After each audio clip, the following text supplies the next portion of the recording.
people. We just want to say thank you guys. Thank you for loving us. Thank you for celebrating us always. Thank you. We love you. Thank you so much. We appreciate you all.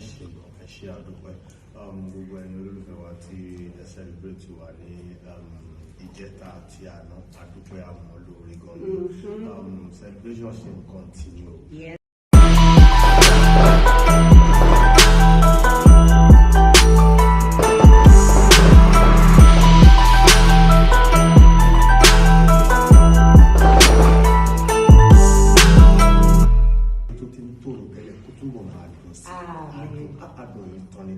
Ẹjọ mo dùn àbí mi ò dùn.